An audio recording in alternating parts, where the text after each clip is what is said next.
शिंदेंच्या शिलेदारांमध्ये हमरीतुमरी। कीर्तीकरांची हकालपट्टी करण्याची मागणी। चुगली चालणार नाही, कीर्तीकरांचा पलटवार। मुख्यमंत्री एकनाथ शिंदेंच्या 2 जुन्या शिलेदारांमध्ये चांगलीच जुंपली आहे। गजानन कीर्तीकरांची पक्षातून त्वरित हकालपट्टी करण्याची मागणी शिशिर शिंदेंनी केली। गजाभाऊंनी काल जे काही प्रकारची वक्तव्य केली ही एक शिवसैनिक म्हणून मला चीड आणणारी वाटली, मला चीड आली। आणि दुसरं असं शिवसैनिकांच्या मनात संभ्रम निर्माण करणारी ही वक्तव्य आहेत, शिवसैनिकांचं मनोधैर्य खच्ची करणारी वक्तव्य आहेत। याची सुरुवात झाली ती मुंबईतल्या मतदानाच्या दिवशी कीर्तीकर आणि त्यांच्या पत्नीनं केलेल्या विधानांवरून।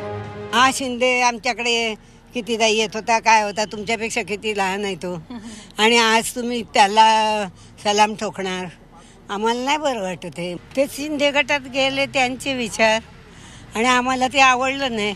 मी तर विरोध केला आणि मी बोलले पण हे बरोबर नाही केलं। अमोलचा पण विरोध होता, माझ्या मुलींचा पण विरोध होता, पण माझं एक काहीतरी कारण होतं, स्पष्ट कारण होतं, ते या कारणासाठी मी गेलो। याच विधानांवरून शिशिर शिंदेंनी मुख्यमंत्र्यांना पत्र लिहून कीर्तीकरांच्या हकालपट्टीची मागणी केली। यावरून आता कीर्तीकरांनीही पलटवार केला। शिशिर शिंदेनी तो जो अर्थ काढलाय ना, पक्षविरोधी बोलणं, ते चुकीचं आहे।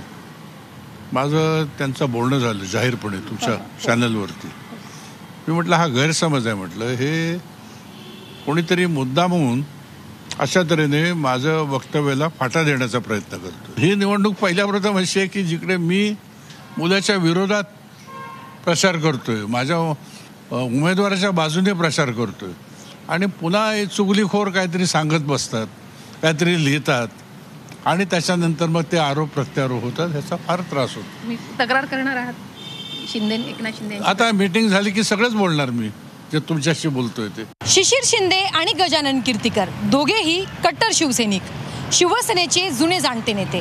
मात्र हेच नेते हमरीतुमरीवरती आले आहेत। तेव्हा आता या प्रकरणावरती मुख्यमंत्री एकनाथ शिंदे नक्की काय निर्णय घेतात हे पाहणं महत्त्वाचं ठरणार आहे। व्हिडिओ जर्नलिस्ट श्रीनिवाससह सीमा आडे, झी 24 तास, मुंबई।